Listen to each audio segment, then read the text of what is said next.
Let me see if it works now. I got a red little, okay. Started streaming, cool.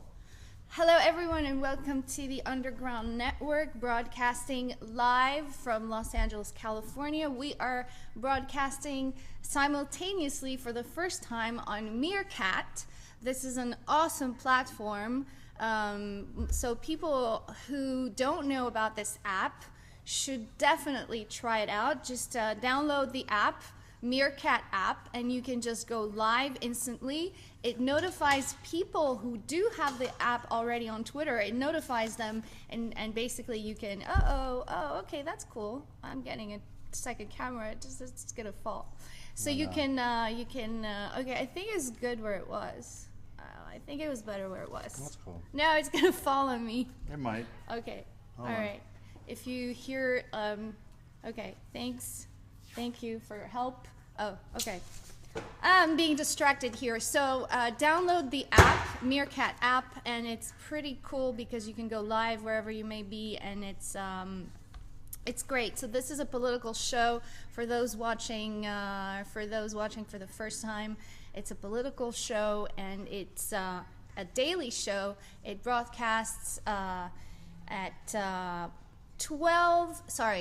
p.m. European Central Time, and right now 2 p.m. Los Angeles time, because we've already switched to daylight savings. This is I'm already getting some messages here. Hello, William George. You can.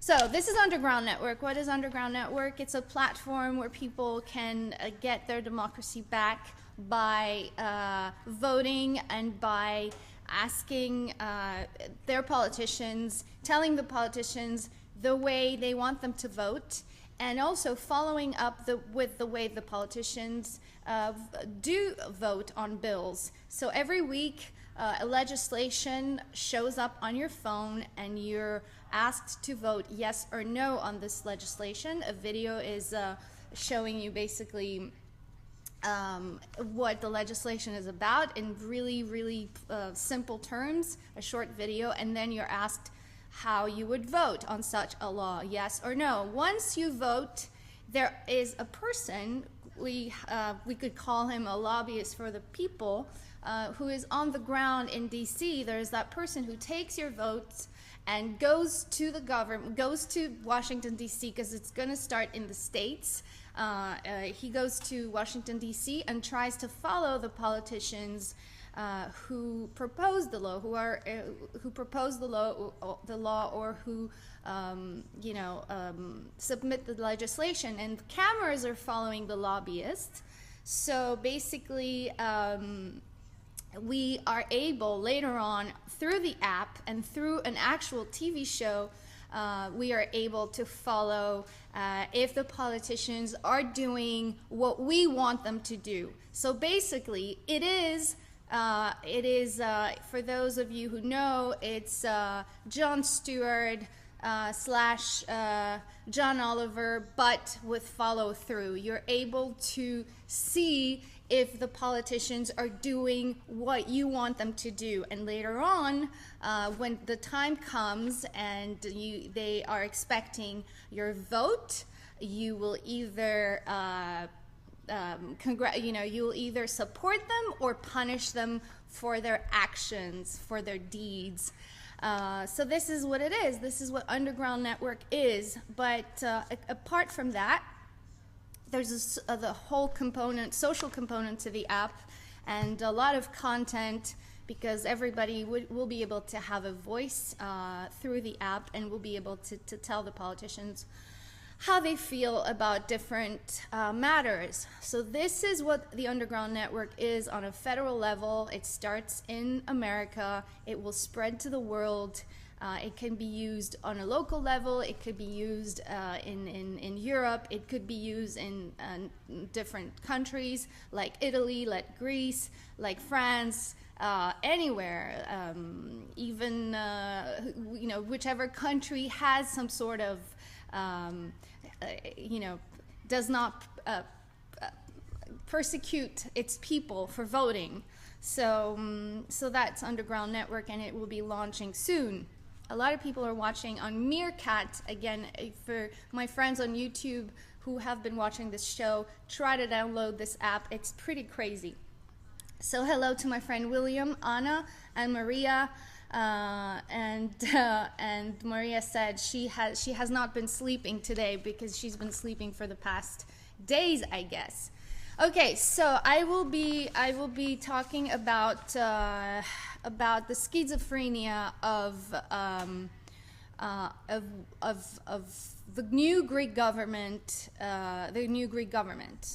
I've already mentioned my take on this. I have said that before that I think most of the things that are going on right now in Greece, but also at a European level, are contradictory. One day we hear one thing from one side, another thing from the other side. We have contradictory statements. We have from different people, from different sides, from the Greek sides, from the European side. Then we also have contradictions within the Greek politicians themselves. The best example is Mr. Varoufakis, and it's the best article that describes this schizophrenia of what we're living nowadays, because we are all in a straitjacket, I believe, around the world. They're imposing policies on the people who are driving us crazy. We see that they don't work on the ground, at least for us, the normal people. But they keep insisting that those policies be implemented. So this is kind of another schizophrenia, another craziness that we're living on a planetary level. But going back to Greece, there was a really interesting article on a Zero Hedge yesterday, and basically it explains really, really well some of the contradictions that are found in Mr. Varoufakis' claims. And I'm quoting here. So it's what the article calls a contradictory stream of consciousness on behalf of the finance minister of Greece. The article says he's become the epitome of saying one thing one day and denying it the next day, or saying something diametrical opposite just 5 minutes later. The journalist mentions that the Greek finance minister explains that he was for a Greek default, but against returning to the drachma. So that is kind of contradictory, because once you default, it means you can't pay. You don't have the euros to pay. So obviously, what are you going to do? Who's going to give you the euros? Isn't that the time when you're basically forced to return to your national currency? So that's kind of the huge, big contradiction right there. Then there's another. I mean, this is a lot of torture for us reading and listening. But another thing that he said is he mentions that. Hold on, let me gather my thoughts. He explains that devaluation is bad for a country that is the verge of basically that is the verge of doing so, but it's not quite clear, because at one point, for example, he praises Argentina for basically sticking the finger to the IMF, to use his own words, and then he says, he says, we're not going to be, as a country, Greece, we're not going to be the first ones who ever defaulted on an IMF loan. Meanwhile, Argentina was one of the countries, there are other countries too, which defaulted on IMF loans. And he said it himself, since he said that Argentina stuck the finger, I'm not going to do I'm not going to do it, stuck the finger to the IMF. So, I mean, not to mention the fact that, you know, there is a German journalist, or I think it was a German journalist, who basically uploaded the video of Varoufakis doing the actual move of sticking the finger. You know, he said Argentina stuck the finger to the IMF, but he said Greece should stick the finger to Germany, and that went viral, and it made most people in Germany really, really angry at him and at the Greeks. And then the finance minister came out and denied it. He said that he never said that, and he never did that. At the same time, the video was on YouTube showing him doing that horrible, you know, gesture, showing the finger. And then he went on his Twitter. The Greek finance minister went on his Twitter and said that the actual video was doctored, and he posted the video. So for anyone, how can a video be doctored, so basically changed or manipulated or whatever, edited, and then he posts the actual video where we see him do the actual sticking the finger to Germany on behalf of Greece. It's pretty it's crazy, basically. Then very often we have Mr. Varoufakis justifying Germany and the way Mr. Schäuble thinks. He says basically, namely, that the only thing that matters is the preservation of existing wealth. So isn't that in contradiction with the fact that he declared himself as, he constantly says it, I'm an erratic Marxist, or I'm a libertarian communist. He uses these expressions that if you're a normal, this fell, okay, this will stay here. Meerkat, 9 people watching now, you're gonna watch me from here because this whole thing just collapsed. Give me a second. Okay, so so basically, yes, we have this very contradiction that shows up in every single thing in the actions and the words of Mr. Varoufakis. So he says that what matters is preserving the wealth, and yes, that's contradicting his words about him being a Marxist. Okay, now my friends are sending me messages. Way to go, Underground Network. Sounds like the real democracy. Hello, Vanilla Sky. Will you only talk about Greece tonight, or also Israeli elections? I will not talk about Israeli elections because I haven't had time to dig into them, but you know, I should actually talk about them maybe tomorrow. You know that my focus is mainly on Greece and Europe, and of course I try to cover general issues elsewhere as well, but I'm focusing on Greece, first because I'm Greek, and secondly because I think people are getting false information, manipulated news, and by the way, this is not a news really, this is not about news, this is about personal views on things. So this is just a person commenting about what's going on. So, but I will be addressing the elections tomorrow, Israeli elections tomorrow. Maria says, "Oh my God, I'm fed up with Varoufakis this and Varoufakis this and Varoufakis that. They don't like him and they want to get rid of him. Simple as that." Is that a fact, Maria? I didn't know. I didn't know that. Do they really want to get rid of him? Let me know if maybe I'm missing something. Mostly though, you know, this is the schizophrenia is beyond him, I think.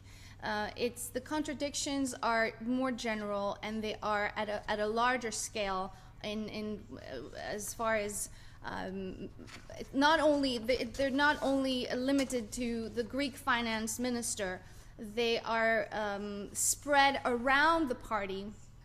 And I just went earlier on on the Twitter timeline of Mr. Who was it? Was it? A friend is saying that Meerkat stream is not stable at this moment. Okay, well, we're doing our best. Some people are watching on Meerkat.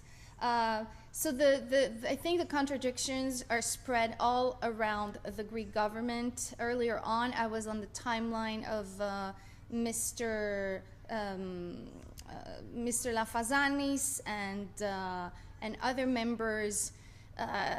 They just say one thing and then they sort of say another thing right afterwards. It doesn't make much sense. Well, Maria says Varoufakis is kissing Schäuble's. Yes, I'm not writing it right. Am I? Okay, yes. No, he's kissing Schäuble's ass. You can say that. It's it's okay. It's a word. We can use it. Okay, so then we have, what more do we have? How many other contradictions do we have? How many more? So many more. I mean, basically, this government has to, and this is my conclusion on this specific subject, the Greek government has to decide what it wants, because the people are waiting, and the people, I don't know how much longer they will be able to wait. The measures are going to be implemented real soon, and I think maybe that's where the people are going to start to really take action. I've seen some people already, I've seen them take action. In the case of the national broadcaster, in the case of northern Greece, where the gold mine is the project is going on, destroying the forest. So once those measures, if they ever start being implemented, the people are not, I don't think they're going to take it anymore. So, but the message is to the world who still thinks that this is a government, it's in theory a leftist government, but in practice we have not seen anything but the continuation of the previous policies. As my other favorite blogger notices, my favorite blogger from Dialogos Media, he says that the government makes absurd excuses to basically justify its actions. One of them is that, for example, it didn't have time to prepare for negotiations with the Eurogroup. It shouldn't be judged. We should all wait. And the truth is, the Greek government, when it used to be in opposition, it had, since the elections of 2012, to prepare. So what was it doing for all this while? So anyway, so that's what we basically see the continuation of the old political system, and that's that. Vanilla Sky. Oh, by the way, on that app, you just appear too big on the screen and the image quality is very, very poor. Well, this is, I guess, this is just, I can put it further back. It's just a trial period. I'm just starting to use it. Now, one more thing I want to talk about today, which I briefly mentioned yesterday, is the transatlantic trade investment, TTIP, Transatlantic Trade and Investment Pact. So I listened to the interview of the executive director of an organization based in London called War on Want. This gentleman's name is John Hilary, and there is a great interview and podcast which I strongly encourage everyone to go and listen to. It explains in details what the Transatlantic Trade and Investment Pact is all about, and of course it starts and I will analyze it and give you some information here. I've already mentioned TTIP. I guess people call it TTIP. I used to call it TTIP, but it's about the same thing. So War on Want, which is this organization, London-based organization, is doing a huge effort to basically stop this agreement, because it's not just a simple trade agreement that, for example, would ban, let's say, tariff barriers or customs. It's not about that. It's way beyond that. In short, it's about deregulation. It's getting rid of any sort of regulatory laws that are quite strong not so much at EU level, but of course also European Union level, but also on local level. Each country individually has protection laws for some issues. Of course, one of the main concern is health and food. And other areas. So this TTIP or TTIP basically wants that would be between the United States of America and the European Union, because there is no individual trade for each individual countries at this point. It's the European Commission making those policies on trade. So it's something that is being negotiated between the United States and the European Commission mainly.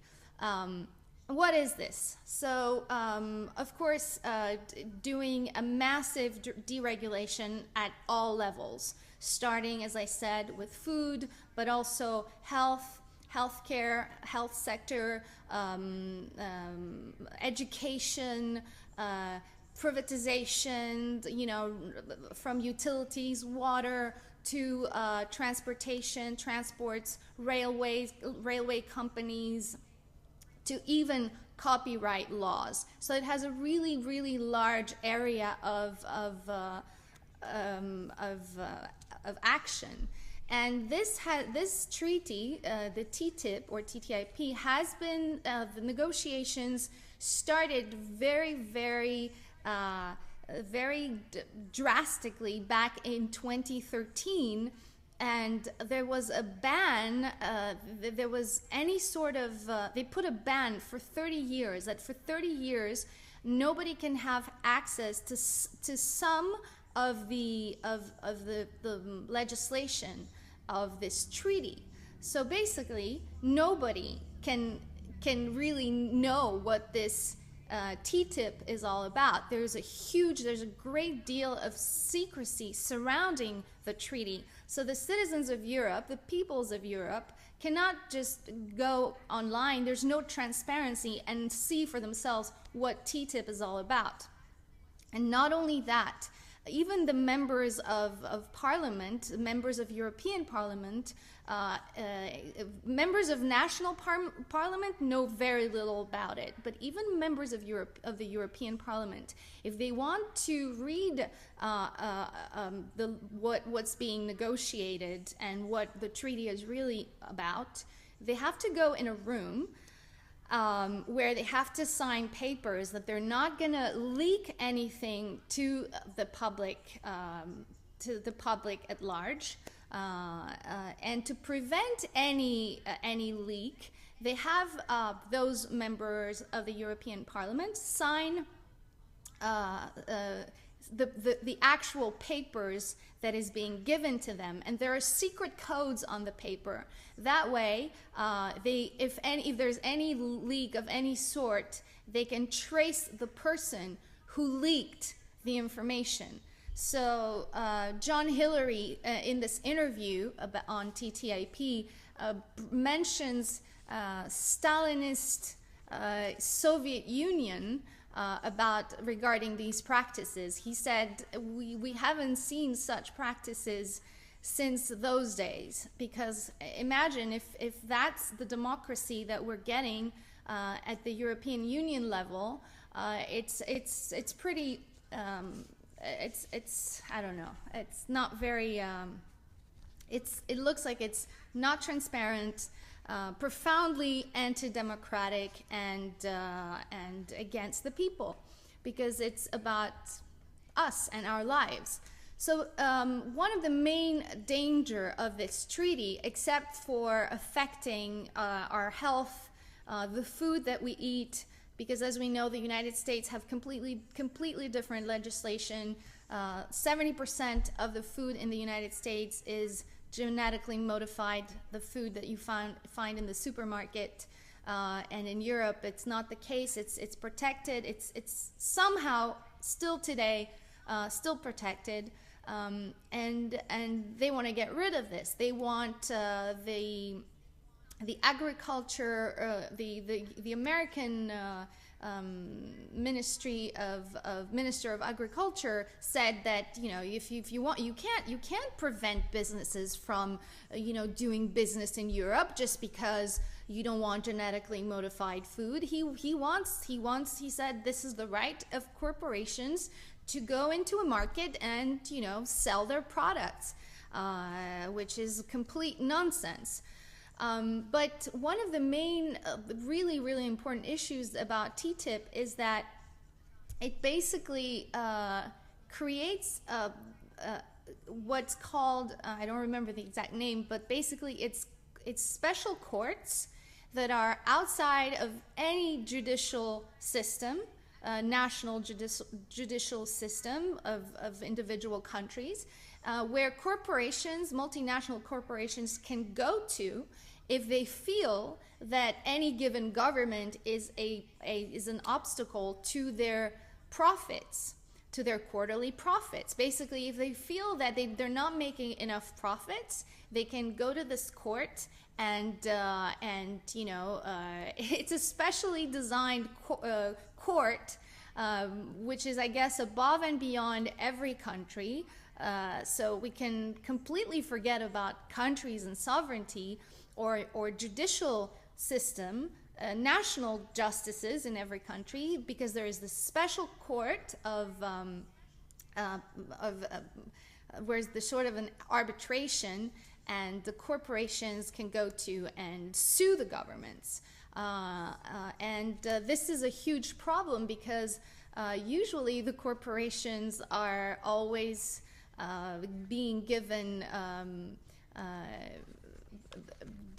let's say that they're always winners. So far, the experience has shown, because there are such courts existing, such arbitration already exists, and there are examples. For example, in Slovakia, where a Dutch health company was doing business. At some point, Slovakia privatized the health system, and this company, and then a new government came to power and reversed the privatization. And once the privatization of the healthcare system was back to being public, the Dutch company sued the government of Slovakia, and it won. And the government had to pay 22 million euros to this Dutch company. And also it backed off, the government backed off, and the healthcare system went back to being public. So what that means is it will create in the future, if TTIP passes, what the problem is, like, governments will be reluctant to even ban any sort of legislation, because they are going to be afraid of being sued by corporations. So in order to avoid what's called, I think it's called the chill effect, they're trying to create this whole pre-existing situation where you won't even dare, as a government, you won't dare pass the laws that you want to pass for the good of your own people, because you're going to be afraid that the corporations will sue you, as they're not making enough profits, the profits that they were intending to make. So it's a problem. There's another example of a French company called Veolia, which sued the Egyptian government because it raised the minimum wage. So Egypt was sued by this French company. I think it's a water company, just because it decided to raise the minimum wage. Anyway, the other consequences of TTIP are, for example, the loss of jobs, and apparently, according to Mr. Hilary, John Hilary of War on Want, these are numbers, official numbers, made by the people who are preparing the TTIP deal. So about 1 million, even though they present it as it's going to be good for jobs and growth, they're saying that about 1 million jobs are going to be lost because of TTIP. About 300 in the States, and 300,000 in the States, and close to 700,000 in Europe. So you'll have, that's going to affect populations, and then it's going to create even more employment than we already have. Previous deals like that, like NAFTA, which is the North American same type of deal, have created a job loss of about 1 million people in America.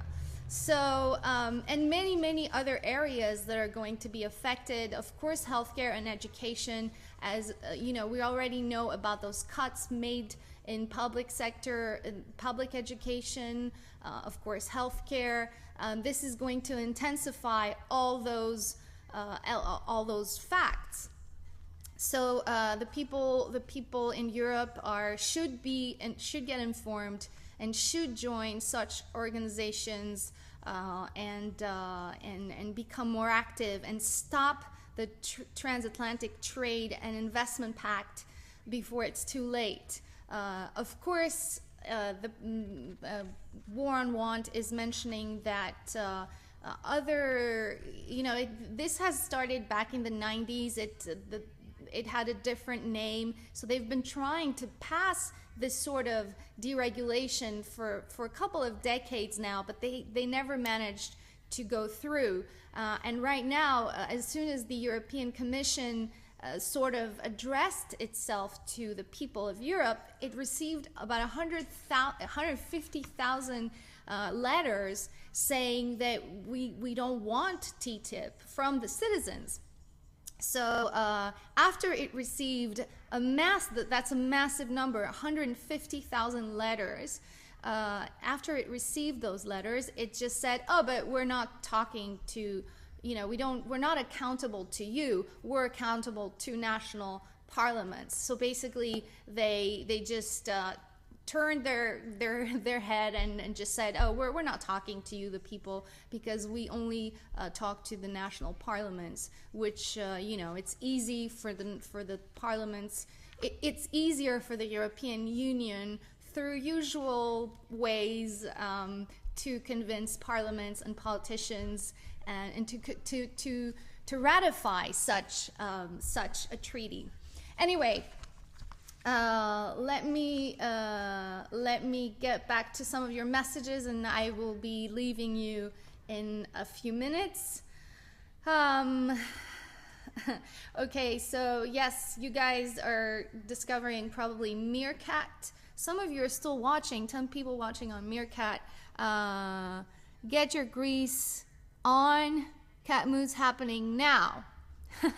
Cool, thanks for tweeting that out. Joyful Activist is saying that. Yes, this is about Greece. Again, I'm repeating for some of the people who just joined either on Meerkat on YouTube or on YouTube.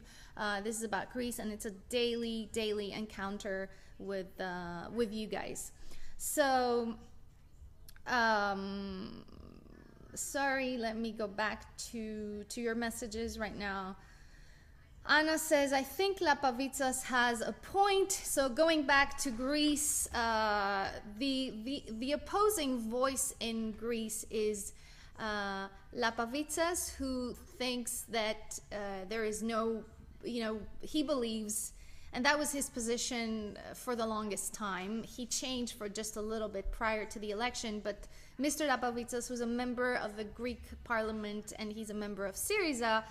believes that it's the discussion now with the euro is with Europe has reached a dead end, and we should consider seriously about what to do next. And he is in favor of a return to the national currency, as far as I know.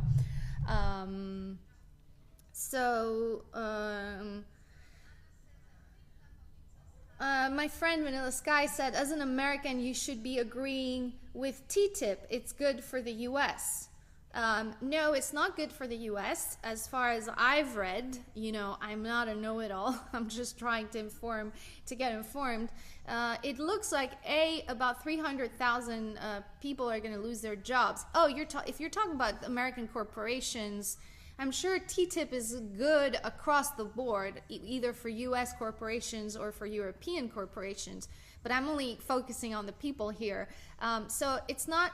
Why is it not good for the U.S., for the people? So about 300,000 job losses in the U.S., and that's the official numbers of the people doing the negotiations, but also of the United Nations. The United Nations did a survey on that, or sort of had some statistics about it, and it talked about the same numbers. So that's 300,000 losses of jobs. But also in America, there are some protection. There is some regulation regarding protection of local farms, of local food, local businesses. I don't remember how you call that, but we also have this in California. So if with TTIP, these protections are going to be lifted, and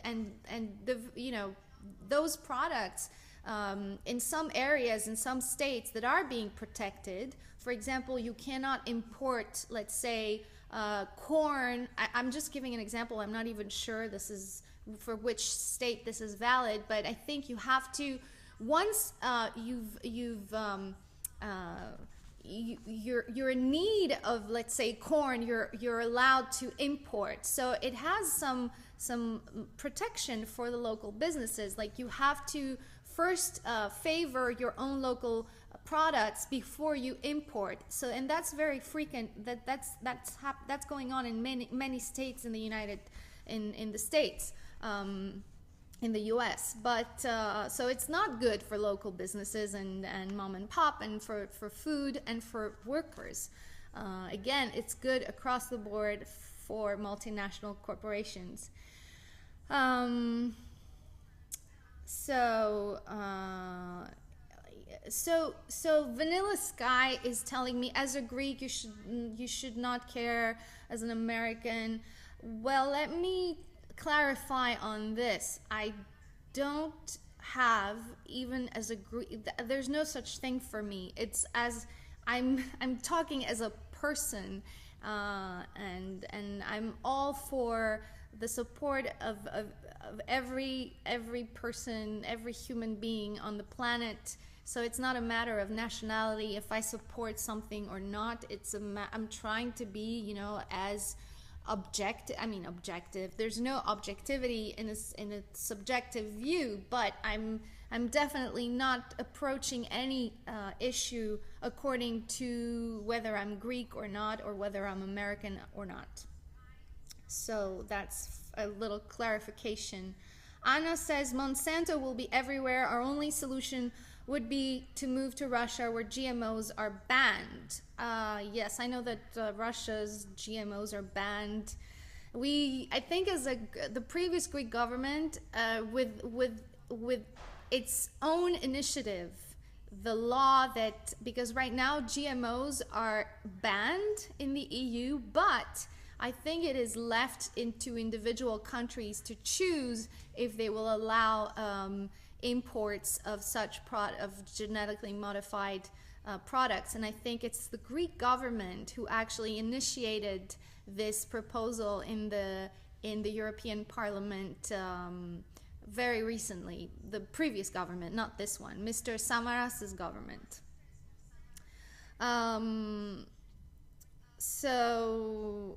Okay, Vanilla Sky says that very few people, except Putin, Maduro and Assad, no government is opposing the U.S. superpower. And he's also saying that interests may often contradict. I agree with you, interests may contradict, but that's why when you are clear that the only interests you are focusing on are the interests of the people, there is no contradiction to that. And I'm specifically talking about the interest of the people versus the interest, or the small businesses, or, you know, versus the interest of the big corporations and banks and governments and elites, and basically what the world is struggling right now to achieve for the people in general. So that was for today. It was our first Meerkat broadcast, and at the same time as our usual YouTube broadcast. Okay, I'm gonna finish with a few more messages. Example, if the US exports more to the EU imports more from the US, it's good for the US, bad for the EU. Let's talk about this another time. Right now, I think I will, there are definitely interests at the government level. So yes, what you're saying is correct, but I'm speaking of a completely different approach from my stand here, which is I'm no journalist, I'm no politician. I am trying to just see what is against the people and what is for the people, and the conclusion is that what's been going on is policies that are against the people, and those policies are happening over and over again at a country level, European Union level, United States of America level. So there's a clear difference between those interests of the people and of the class, whatever you want to call it, the elites, the banks, the this, the that. You know, it's very easy.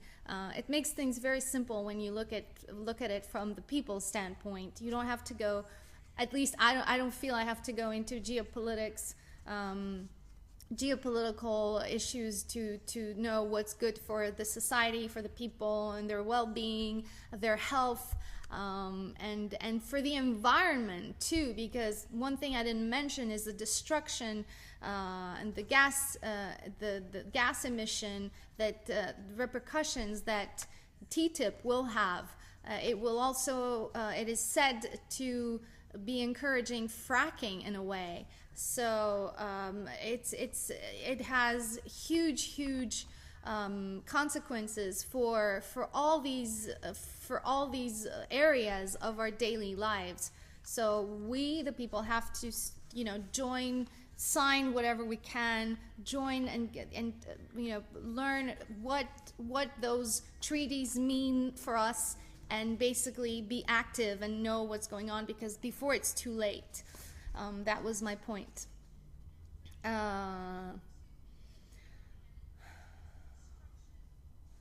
Vanilla Sky said, it's good for the American people, bad for the EU people. No. I don't agree with you. This is not the logic. This is not the logic from the people's standpoint. Johannes points it out. It's the consumer or the people versus the people making profit, period. I don't see it differently, and this is my personal view. You see it more from, let's say, a powers, from the angle of the powers and the states and who is more powerful, but I strictly look at it from the people's angle, and this is what I've been doing every day. So thank you everyone for watching. See you tomorrow. I will look into the Israeli election for my friend Vanilla Sky. Thank you for this, for engaging into the discussion. So goodbye to all of my friends, Anna Maria, William George, Vanilla Sky, Johannes, and many more who are present here but are not talking. Very, very nice meeting everybody on Meerkat as well. And I will see you tomorrow, same time. What time again for Greece? 11 p.m. in Greece, 10 p.m. Central European time, and 2 p.m. in Los Angeles, California. Don't forget to subscribe, youtube.com/underground network. Follow me on Twitter @catmoots. You all already follow me, those watching on Meerkat, and what else? Subscribe, tune in, learn for the newcomers what Underground Network is all about, a platform for the people. Bye-bye, everybody, and talk to you tomorrow. Okay, stop streaming. How is this?